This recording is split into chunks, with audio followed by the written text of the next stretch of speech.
Venice is built on 118 islands connected by 400 bridges over 150 canals. It has no roads, no cars, just water, boats, and buildings that seem to float. And it shouldn't exist. Building a city in a swamp is architectural insanity. So why did anyone think this was a good idea? The answer involves barbarian invasions, geography, and one of history's most brilliant survival strategies. Venice sits in the Venetian lagoon on the northern Adriatic coast of Italy. The lagoon is a shallow bay separated from the sea by barrier islands. Inside the lagoon, there are mudflats, marshes, and small islands, not exactly prime real estate. Today, Venice is one of the most famous cities in the world. But in the 5th century AD, it was a mosquito-infested swamp that nobody wanted. So why did people settle there? Because they were desperate. To understand Venice, you have to understand what was happening in Italy during the 5th century. The Western Roman Empire was collapsing. Barbarian tribes, Goths, Huns, Vandals were invading from the north. Cities on the mainland were being attacked, sacked, and destroyed. Roman citizens needed somewhere to hide. And they discovered something useful. Barbarians couldn't follow them into the lagoon. The Venetian lagoon is treacherous. It's shallow, sometimes less than a meter deep. The channels shift. Sandbars appear and disappear with tides. If you don't know the water, your boats get stuck or destroyed. Local fishermen and salt workers knew these waters. They knew which channels were deep enough, which routes were safe, which islands were stable. When barbarian armies approached, they rowed out to the islands and waited. At first, these were temporary refugees. People hid in the lagoon, waited for the danger to pass, then returned to the mainland. But the invasions kept coming. Eventually, some people decided to stay permanently. The early settlers faced an absurd problem. How do you build a city when there's no solid ground? The islands in the lagoon were essentially mud. You couldn't just construct buildings, they'd sink. So Venetians developed a revolutionary technique. First, they drove thousands of wooden poles tree trunks deep into the mud until they hit harder clay layers. These poles, cut from alder, oak, and larch trees, were incredibly durable because the lagoon water had no oxygen. The wood wouldn't rot. On top of these wooden poles, they laid platforms of wooden planks. On top of those, they laid Istrian stone, a water-resistant limestone from nearby quarries. Only then could they build actual structures. Every building in Venice sits on a forest of submerged wooden poles. Some buildings rest on thousands of them. The Church of Santa Maria della Salute sits on more than 1 million wooden poles. Here's where Venice's location became an asset. The city was protected by the lagoon, a natural defense system, but it was also positioned perfectly for trade.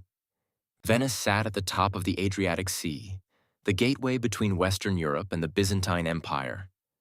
Trade routes from the Mediterranean passed through Venetian-controlled waters. Ships traveling from the east had to stop at Venice before heading north. Venetians became middlemen. They didn't produce much, but they controlled the trade. Spices, silk, slaves, salt, glass, and later, luxury goods from the Orient. Venice became rich, not despite being in a swamp, but because the swamp protected them while they controlled trade. By the 13th century, Venice was one of the most powerful cities in Europe. They controlled a maritime empire stretching across the Mediterranean. They defeated rivals like Genoa. They participated in crusades. They built grand palaces and churches. But Venice faced a constant problem: water management. The city wasn't just in a lagoon, it was barely above water level. High tides flooded the streets. Storm surges pushed seawater into the city. Sewage had nowhere to go. Venetians engineered elaborate solutions. They built canals that doubled as sewage systems. Tides would flush waste out to sea. They raised building foundations over time as sea levels changed. They developed techniques for waterproofing walls.